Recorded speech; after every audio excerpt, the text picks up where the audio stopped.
Hey guys, Bradley here from Anime Spaceship, and today we have a review of Boku no Hero Academia Season 3, Episode 3. This was an amazing episode, guys, so let's get right into it. You start off with a homeroom teacher from Class B talking to his class on how to develop their quirks. He explains that quirks are like fiber muscles, and the more you use them and break them, the stronger they become.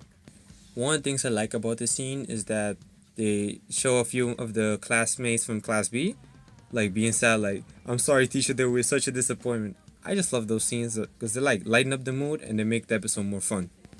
Then we proceed to the training grounds, where the students from Class A are using different training methods. What I love about this scene is they show us different ways to train each of the students' quirks. When they are showing the students training, they say that Todoroki may be able to use both fire and ice. And just thinking about this becoming a possibility in the show in later seasons, or I don't know, even maybe in this season, just makes me very excited. My favorite training method was when Bakugo was putting in his hand in water and then exploding it upwards. It's just so cool to see that explosion. And after that scene, they continue to show us the whole Pussycat team. P.S. by the way, one of them is a male. I don't have anything against males, but I'm just like, I thought based on the Pussycat team thing that all of them would be females, but I guess wrong, I guess. And then they further explained that the reason they were chosen, the Pussycat team was chosen to protect, guide, and watch over the two classes was because of their range of quirks.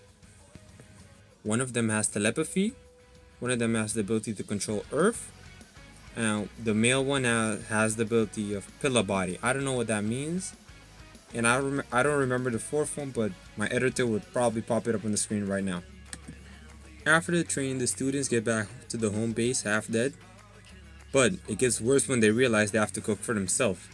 Everybody's just depressed, and then Lida comes in and helps them raise their spirit by saying, yeah, as heroes we have to be able to cook for ourselves and fill our bodies. We're gonna make the best curry ever! And that energizes the whole group. And then even the professor knows and says, wow, Lida is useful. And to be fair, like, I kind of hated on him in the last episode, and I said I didn't like him, but he's kind of grown on me. He's actually a very likable character. And one of the three strongest in this class, of course, Class A. After that, they show us a montage of the students using their abilities to set up the fire, like Bakugo being really good using the knife. He can really use it. And then he makes a joke by saying, what type of human being can use a knife? After everybody's sitting down and started eating, Midoriya walks out the door and realizes that the Pussycat team are screaming, like, they're not screaming, but they're saying like, Kota, your dinner, where's Kota? And he sees Kota walking away, and he follows him in secrecy. He doesn't know. And then when Kota realizes that he is following me, asks him what he's doing here. And then you see Midoriya with a curry bowl in his hand, telling him, I brought this for you. And Kota, of course, being the little brat that he is, he tells him to go away. But the more I think about it, if I was in Kota's position, that the thing that happened to his parents, I'll feel the same way. So I can't even blame him for feeling like that or thinking like that. But yeah, he is a kid after all, and he has gone through a really tough situation.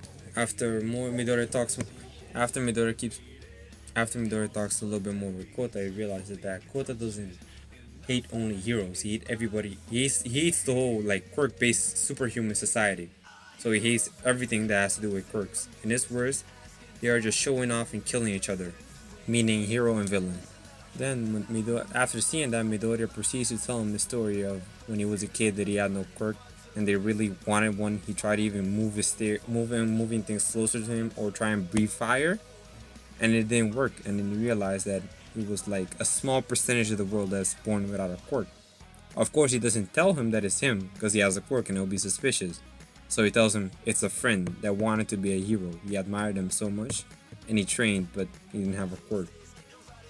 After that story, Kota still tells him to go away and shut up. After that, we see a group of 7 villains standing and watching over the camp. One of the villains tells the other group that we should just kill them right now. But then the villain named Dabi tells him, no, we will make our move when all 10 of us arrive. I thought this scene was very chilling, and I love Debo's character design. It's so cool.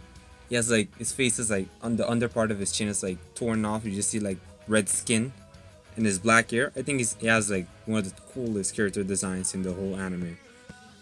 in my opinion. And then we move on to the next morning. The teacher Eraser is giving 5 students extra lessons from 7 a.m. till 2 a.m. Which I must say is hell, because after they're done with that extra lessons, so they'll have to wake up early to do the extra lessons, and then they'll have to do the normal training with everybody else. Hey, that's so tough. Hey, but I guess that's the way you gotta improve your quirk. Hard work pays off.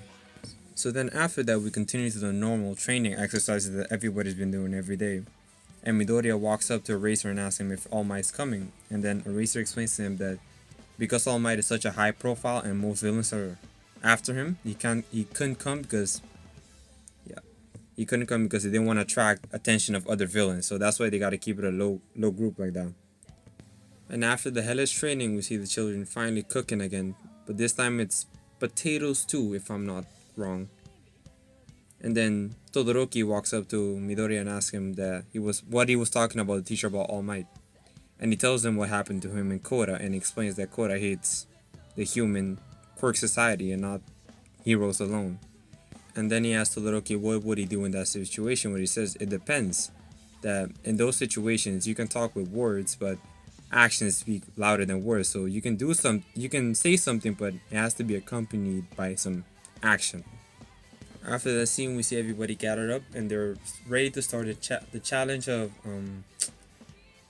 of courage. And before that, Razor takes away his 5 students from extra lessons. And then they explain the rules that class B will be standing in the forest in different spots, and in a few minutes, a group of class A is gonna walk around the forest, and class B is trying to scare them. And Lida says this is the way that AAU is trying to teach students to use their quirks in different ways or manners. And the funny thing about this scene is that Midoriya is all alone. So because Eraser took 5 students, there's 1 person left, and that's why Midoriya is all alone. After that, everything is going perfectly fine. The students are just walking around scaring each other. But then there's like a weird purple maze starts around, and a student smells it and he faints. And then after that, as soon as after that, I see a random thing pulling in one of the Pussycat members and knocking him unconscious. And then you see the villain Dabi using this blue flame to burn up wood, and it's such a cool scene because the soundtrack in the back actually makes you feel like you're in this situation, like you're getting nervous, you don't know what's happening. And then you see Midoriya asking where's Kota, realizing that Kota's in his secret spot, and I think he's running after him. And that's the end of the episode, guys. In my opinion, this was a really good episode. I loved it, and if I had to give it a rating, I would give it 8 out of 10. It had a lot of funny scenes that I liked, and it was basically overall a great episode. Again, the soundtrack at the end just made it so good. But the only thing I find weird is like, you're a superhero. I'm talking about the Pussycat team leader. You're a superhero and they take you out that easily. I just find that a little bit weird. And before I give my outro, I have to apologize for the late upload today. It's kind of my fault. I had a game today, so I'm sorry that I couldn't get this episode faster to you guys. Yeah, guys, this was Bradley from Anime Spaceship. Peace.